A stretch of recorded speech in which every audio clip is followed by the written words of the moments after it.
Halo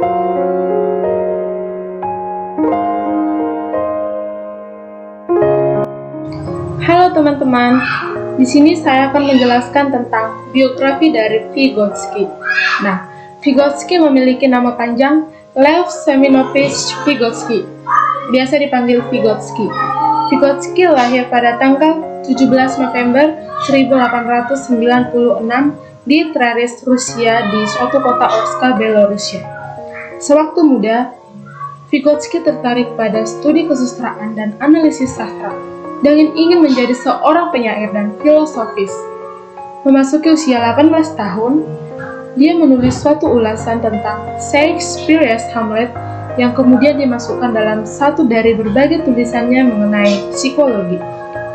Nah, dia memasuki sekolah kedokteran di Universitas Moskow, dan dalam waktu yang tidak lama, kemudian dia pindah ke sekolah dengan jurusan hukum sambil mengambil studi kesusastraan pada salah satu universitas di swasta.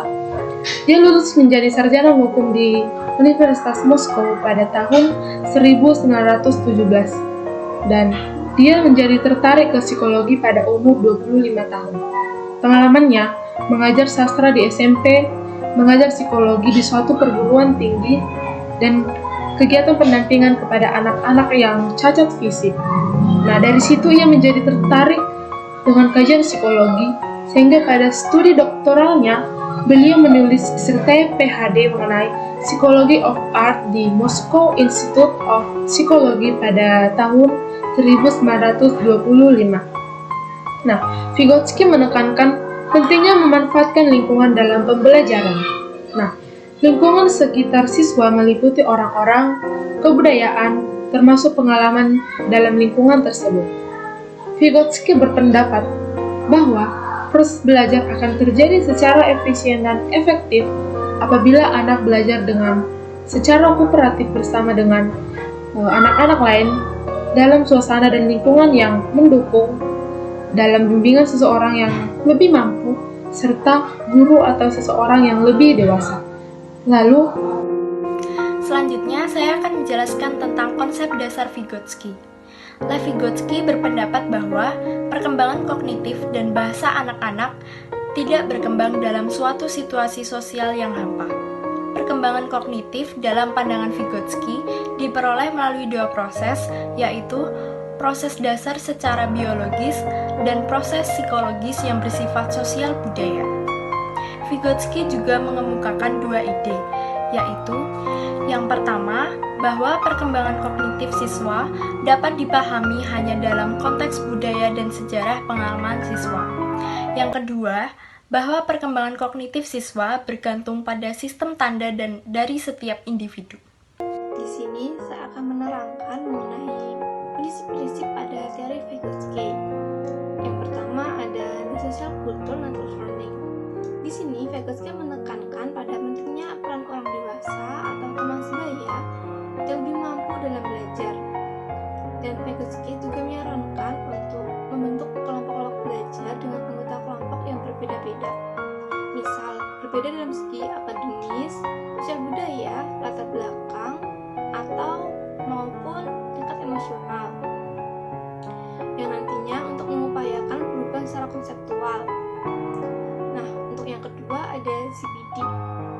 Di sini, Vygotsky mendefinisikan CBD sebagai jarak antara tingkat perkembangan aktual anak sebagaimana ditentukan oleh kemampuan pemecahan masalah secara mandiri. Dan perkembangan kemampuan seorang dapat dibedakan dalam dua tingkat. Yang pertama, ada tingkat perkembangan aktual yang tampak dari kemampuannya untuk menyelesaikan tugas-tugas atau memecahkan masalah secara mandiri. Untuk yang kedua, ada tingkat perkembangan potensial yang tampak dari kemampuan seseorang dalam menyelesaikan tugas atau memecahkan masalah di bawah bimbingan orang dewasa atau orang tua. Nah, yang pertama tadi ada menyelesaikan tugas-tugas secara mandiri. Untuk yang kedua, menyelesaikan tugas-tugas atau memecahkan masalah di bawah bimbingan orang tua atau orang dewasa. Halo teman-teman, halo Bu Milo. Di sini Esther akan menjelaskan 4 tahap perkembangan zone of proximal development. Tahap yang pertama ialah more dependence to other stage, yang artinya lebih banyak bergantung pada orang lain. Biasanya pada tahap ini, anak mendapat bantuan dari pihak lain, contohnya orang tua, guru, tutor, teman sebaya, dan lain-lain. Dan di sini biasanya muncul modal pembelajaran kooperatif. Contohnya, seorang anak dibantu untuk memakai sepatu, kaos kaki, memakai baju berkancing, dan biasanya juga seorang anak akan memperhatikan secara detail cara kerja yang dilakukan oleh guru atau pihak lain tersebut. Tahap yang kedua namanya less dependence external assistance stage. Tahap ini tidak lagi terlalu banyak bergantung pada orang lain.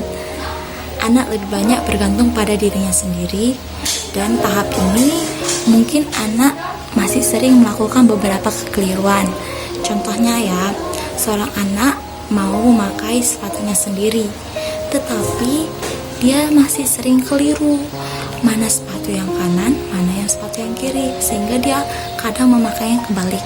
Dan juga ketika mengancing baju seragam sekolahnya, mungkin saja posisi kancingnya itu tidak sesuai dengan yang aslinya, sehingga dia masih melakukan beberapa kekeliruan.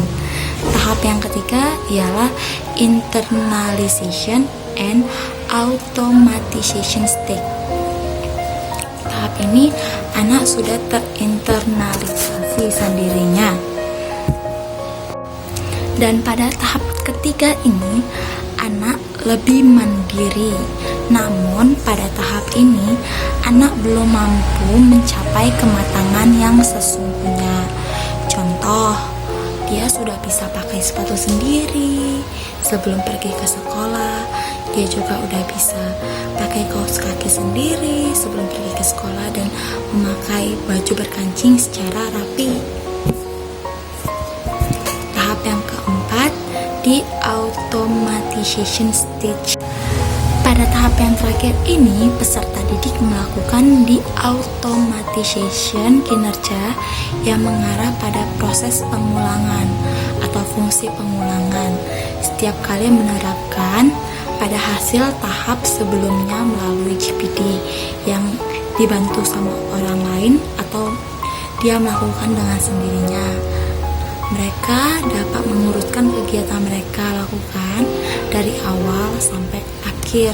Contoh ya, dia itu udah misalnya dari pagi sampai pulang sekolah, dia udah bisa pakai sepatu sendiri, sudah bisa pakai kaos kaki sendiri, habis itu dia pakai baju sendiri, nanti dia pulang sekolah, dia buka sepatunya sendiri, meletakkannya pada tempatnya, habis itu ganti baju, dia sudah bisa melakukan itu secara teratur. Mungkin itu penjelasan dari Esther. Terima kasih. Baik, saya akan menjelaskan implementasi ZPD dalam pembelajaran matematika. Proses pembelajaran matematika di kelas hendaknya bersifat interaktif, baik antara siswa dan guru maupun antar siswa. Interaksi ini mengarah sampai kepada terjadinya intersubjektif, yakni kecocokan di kedua belah pihak yang memungkinkan keduanya mampu mengerti, memeriksa, bernegosiasi, dan saling memanfaatkan sudut pandang pihak lain. Di samping kegiatan interaktif, guru juga disarankan untuk peka terhadap pengetahuan yang mungkin diberikan siswa dalam situasi belajar dan mengusahakan pemecahan masalah interaktif sebagai panduan bagi belajar siswa, menyajikan beberapa masalah yang menantang, mendorong, menggali, dan menerima penyelesaian dan strategi yang berbeda, dan mengusahakan siswa dapat menerangkan dan memberikan alasan atas pendapat mereka.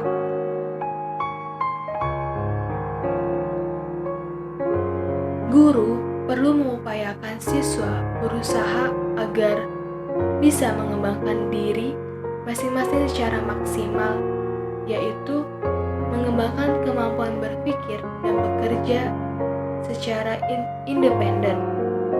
Dan guru juga perlu mengupayakan tiap-tiap siswa juga aktif berinteraksi dengan siswa-siswa lain atau orang-orang lain di lingkungan masing-masing. Jika kedua hal ini dilakukan, perkembangan kognitif tiap-tiap siswa akan bisa terjadi secara optimal.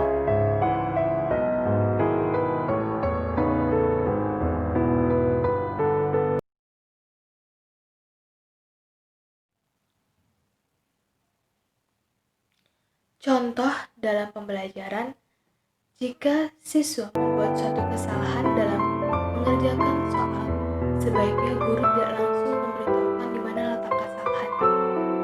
Sebagai contoh, jika seseorang siswa menyatakan bahwa untuk sebarang bilangan real X dan Y berlaku X dikurang Y kuadrat sama dengan X kuadrat dikurang Y kuadrat.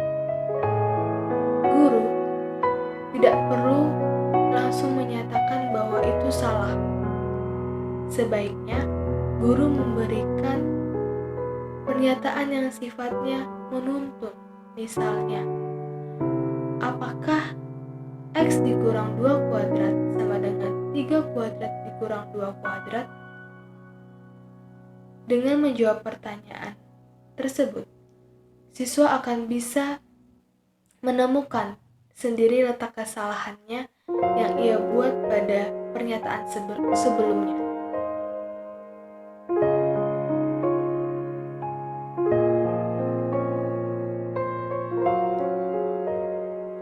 Dari contoh ini kiranya jelas bahwa guru bisa membantu siswa dengan cara memilih pendekatan pembelajaran yang sesuai agar proses konstruksi pengetahuan dalam pikiran siswa bisa berlangsung secara optimal.